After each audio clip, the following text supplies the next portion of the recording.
Creatividad S.A. Cómo llevar la inspiración hasta el infinito y más allá. En casa encargué por escrito los kits de arte Aprende a dibujar de John Nagy, que venían anunciados en la contraportada de los libros de cómics, y el clásico de 1948, La animación, de Preston Blair, el dibujante de los hipopótamos bailarines de fantasía de Disney. Compré una platina, esa lámina metálica lisa que los artistas utilizan para prensar el papel sobre la tinta, e incluso construí en contrachapado una mesa de animación iluminada por debajo. Dibujé álbumes. Uno trataba de un hombre cuyas piernas se convertían en un monociclo, mientras mimaba a mi primer amor, Campanilla, que me había robado el corazón en Peter Pan. Sin embargo, no tardé en comprender que nunca tendría la destreza suficiente para formar parte del tan alabado equipo de Disney Animation.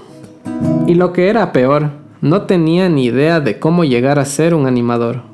No sabía en qué escuela se enseñaba, y al terminar el instituto comprendí que conocía mucho mejor el camino para convertirme en científico.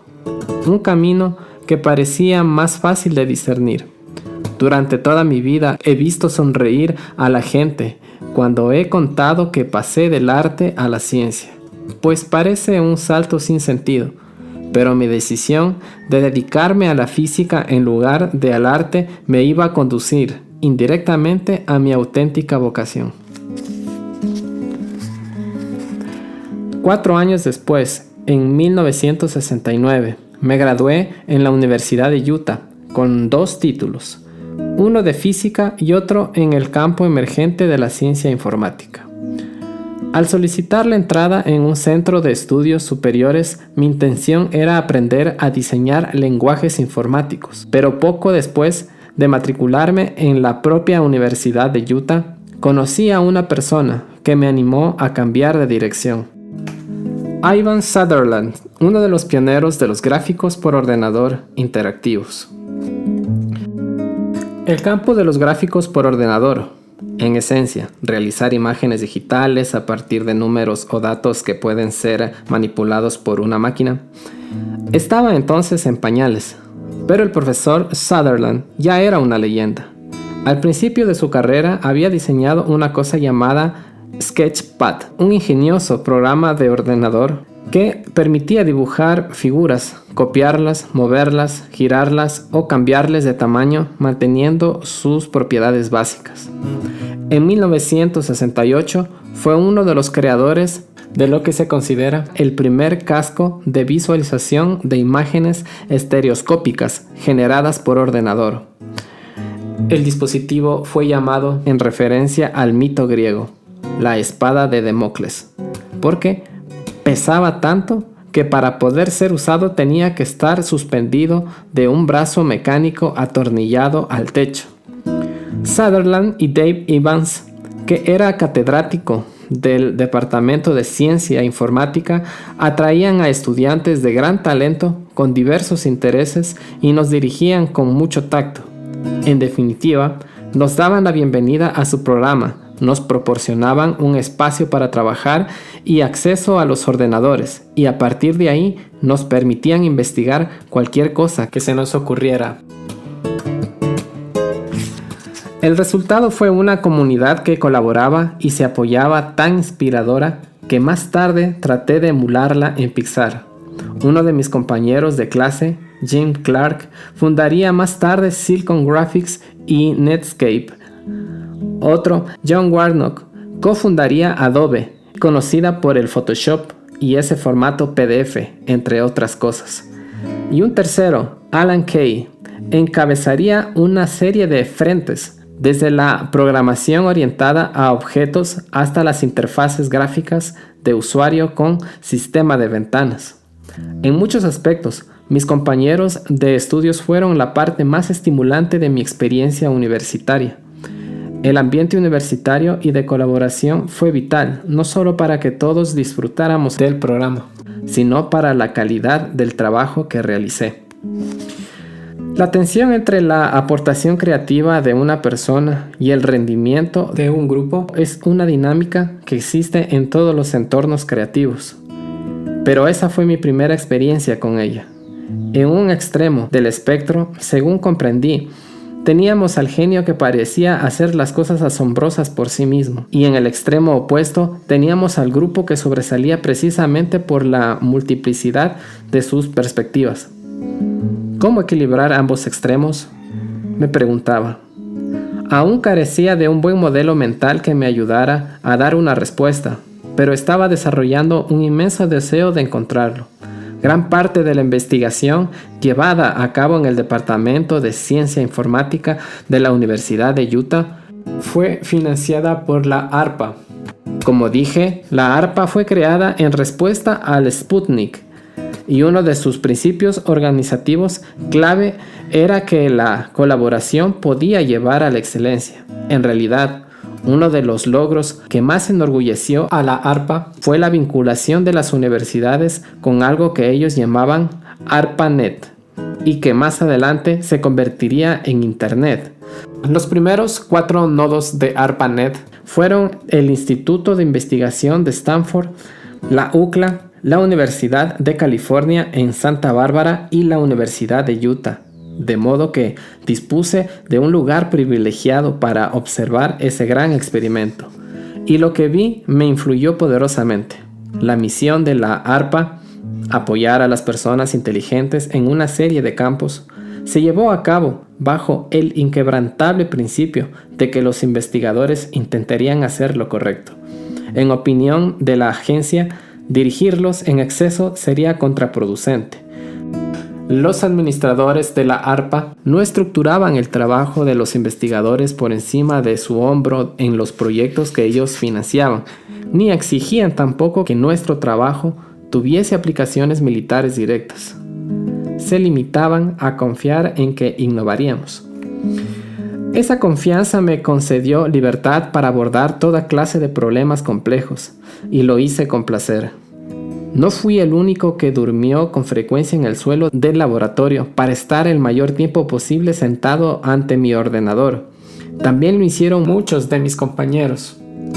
Éramos jóvenes, nos impulsaba el sentimiento de estar inventando un nuevo campo desde cero, y eso era indeciblemente excitante. Por primera vez vi la forma de crear arte y desarrollar simultáneamente una nueva clase de imágenes. Crear imágenes con un ordenador apelaba a los 2 hemisferios de mi cerebro. Obviamente, las imágenes que en 1969 podían ser reproducidas en un ordenador eran muy toscas, pero el hecho de inventar nuevos algoritmos y obtener mejores imágenes me resultaba apasionante. En cierta manera, mis sueños de infancia se estaban reafirmando.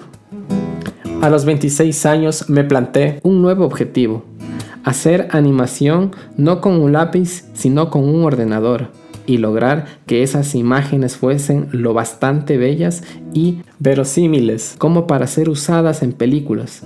A lo mejor pensaba, puedo después de todo convertirme en animador. En la primavera de 1972 me pasé 10 semanas haciendo mi primer corto animado, un modelo digitalizado de mi mano izquierda. Mi proceso combinaba lo viejo y lo nuevo. Una vez más, como todos mis colegas en este campo, que cambiaba a gran velocidad, estaba ayudando a inventar el lenguaje. En primer lugar, sumergí la mano en un recipiente con escayola. Por desgracia, olvidé untarla primero con vaselina, y liberarla me costó hasta el último pelo del dorso de la mano. Después, una vez que obtuve el modelo, lo rellené con más escayola para hacer una réplica de mi mano. Y a continuación cubrí la réplica con 350 triángulos pequeños y entrelazados para crear algo parecido a una malla de líneas negras en la piel. Cabe pensar que no se puede construir una superficie curva a partir de unos elementos tan planos y angulares, pero si los haces lo bastante pequeños, puedes acercarte mucho. Elegí ese proyecto porque estaba interesado en reproducir objetos complejos y superficies curvas. Aparte de estar buscando un desafío, en aquella época los ordenadores no eran gran cosa reproduciendo objetos planos. Y no digamos nada de los curvados. Las matemáticas de las superficies curvas no estaban bien desarrolladas y la memoria de los ordenadores tenía una capacidad limitada. En el departamento de gráficos por ordenador de la Universidad de Utah, todos ansiábamos realizar imágenes con ordenador que pareciesen fotografías de objetos reales, y nos impulsaban 3 objetivos: la velocidad, realismo y la capacidad de reproducir superficies curvas. Mi película aspiraba a cumplir los 2 últimos. La mano humana no tiene una sola superficie plana y, a diferencia de una superficie curva más sencilla, por ejemplo, una pelota, posee numerosas partes que se oponen entre sí, dando como resultado lo que parece un número infinito de movimientos. La mano es un objeto increíblemente complejo cuando se trata de captarlo y traducirlo a una serie numérica. Dado que la mayor parte de las animaciones por ordenador de la época consistían en reproducir objetos poligonales sencillos como cubos o pirámides, mi tarea era muy complicada. Una vez dibujados los triángulos y polígonos en mi modelo, medí las coordenadas de cada uno de sus ángulos y después introduje los datos en un programa de animación en 3D que yo había creado. Eso me permitió visualizar los numerosos triángulos y polígonos que configuraban mi mano virtual en el monitor. En mi primera encarnación se podían ver aristas rígidas en las junturas de los polígonos, pero después, gracias al suavizador de sombreado, una técnica desarrollada por otro estudiante que reducía la rigidez de esas aristas, la mano cobró mayor apariencia de realidad. El auténtico reto, sin embargo, era hacerla moverse. Hand, que fue estrenada en 1973 durante una conferencia de ciencia informática, causó cierta sensación, porque nadie había visto nada igual antes. En ella, mi mano, que al principio parece estar cubierta de una red blanca de polígonos, empieza a abrirse y cerrarse, como si fuera a adoptar la forma de un puño. Después, la superficie de mi mano se hace más suave, más parecida a la real.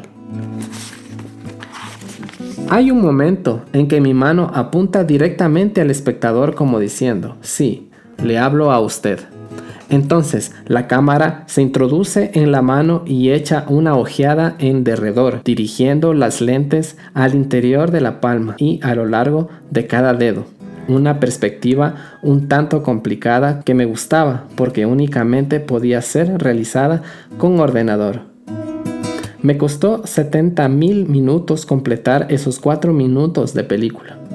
Junto con un film digital que hizo por la misma época mi amigo Fred Park a partir del rostro de su mujer, Han representó durante años lo último en animación por ordenador.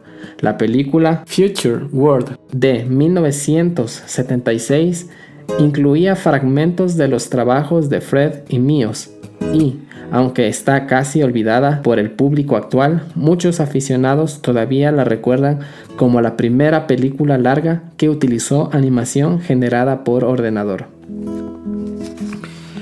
El profesor Sutherland solía decir que amaba a sus alumnos de Utah porque desconocíamos lo imposible.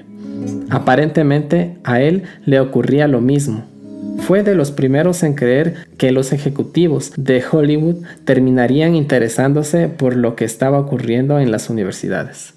A tal fin, intentó crear un programa de intercambio regular con Disney, según el cual el estudio enviaría a Utah uno de sus animadores para conocer las nuevas tecnologías de realización mediante ordenador, y la universidad enviaría a un estudiante a Disney Animation para que aprendiera a contar historias.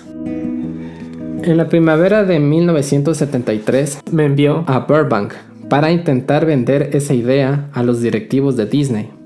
Para mí fue muy emocionante atravesar la entrada de ladrillo rojo de los estudios Disney, camino del edificio de animación original, construido en 1940, con planta en forma de doble H y supervisado personalmente por el propio Disney, con vistas a que tuvieran luz natural la mayor cantidad de despachos posibles.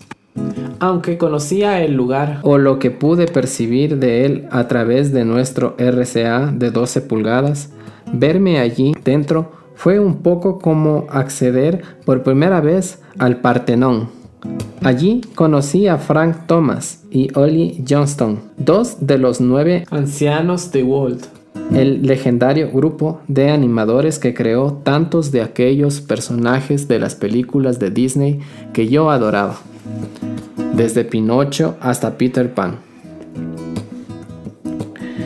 En algún momento me llevaron a los archivos donde se guardaban todos los dibujos en papel de las películas animadas, con estanterías y más estanterías repletas de las imágenes que habían inflamado mi imaginación. Entré en la tierra prometida. De inmediato me quedó clara una cosa: la gente a la que conocí en Disney, uno de los cuales, lo juro, se llamaba Donald Jackwell, tenía un interés nulo por el programa de intercambio de Sutherland. El Walt Disney aventurero de la tecnología había desaparecido hacía tiempo. Mis entusiásticas explicaciones eran recibidas con miradas impenetrables. Para ellos, sencillamente, ordenadores y animación no ligaban. ¿Cómo podían saberlo? Porque la única vez que habían pedido ayuda a los ordenadores para representar imágenes de millones de burbujas en la película con actores titulada La Bruja Novata, parece que estos les habían fallado. La tecnología en aquel momento estaba tan atrasada, especialmente para las imágenes curvadas, que las burbujas quedaban fuera del alcance de los ordenadores. Por desgracia, eso no ayudó a mi causa. Mire, me dijo más de un ejecutivo de Disney ese día, hasta que la animación por ordenador no pueda hacer burbujas no será una realidad. En cambio, trataron de tentarme para que aceptase un empleo en lo que actualmente se conoce como Disney Imagineering, la división que diseña los parques temáticos. Podrá parecer extraño, teniendo en cuenta la importancia que Disney había tenido siempre en mi vida, pero rechacé la oferta sin dudarlo. El trabajo en los parques parecía una diversión que me adentraría por un camino que yo no quería recorrer. No deseaba ganarme la vida diseñando atracciones, yo quería hacer animación por ordenador. Al igual que había hecho décadas atrás Disney y los pioneros de la animación dibujada a mano, aquellos de nosotros que tratábamos de realizar películas por ordenador estábamos buscando crear algo nuevo. Cuando uno de mis colegas de la Universidad de Utah inventaba algo, los demás nos apuntábamos inmediatamente a ello, para llevar más allá la nueva idea. Por descontado que había también reveses, pero la actitud predominante era la de progresar, seguir moviéndonos sin interrupciones hacia un objetivo lejano. Mucho antes de conocer los problemas de Disney con las burbujas, lo que nos mantenía despiertos por las noches a mis compañeros estudiantes y a mí era la necesidad de afinar nuestros métodos de crear fluidas imágenes curvas con el ordenador, así como la manera de hacer más rico y complejo aquello que íbamos creando. Mi tesis doctoral, un algoritmo de subdivisión de pantalla de ordenador de superficies curvas, ofrecía una solución a ese problema. La cuestión a la que dedicaba mis pensamientos cada minuto del día era extremadamente técnica y difícil de explicar, pero lo voy a intentar. La idea que había detrás de lo que llamé superficies de subdivisión era que en lugar de pretender reproducir toda la superficie de una reluciente botella roja, por ejemplo, podíamos dividir esa superficie en muchas piezas más pequeñas. Resultaba más sencillo entender cómo había que colorear y colocar cada pequeña pieza, que luego se podía juntar con las demás para crear nuestra reluciente botella roja. Como ya he señalado, en aquella época la capacidad de memoria de los ordenadores era muy pequeña y tuvimos que dedicar un montón de energía a desarrollar trucos para superar esa limitación, y ese era uno de ellos. ¿Qué pasaba si deseabas que la brillante botella roja fuese rayada como una cebra? En mi tesis exponía una forma de tomar un dibujo de cebra o un veteado de madera y envolver con él cualquier objeto, el mapeo de texturas, según lo denominé. Era como disponer de un papel de envolver elástico que podías aplicar a una superficie curva, de modo que se adaptase perfectamente. El primer mapa de textura que hice exigía proyectar una imagen de Mickey Mouse sobre una superficie ondulada. Utilicé asimismo a Winnie the Pooh y el tigre para ilustrar mi propósito. Puede que no estuviese dispuesto a trabajar para Disney, pero sus personajes todavía eran las piedras de toque que usaba como referencia.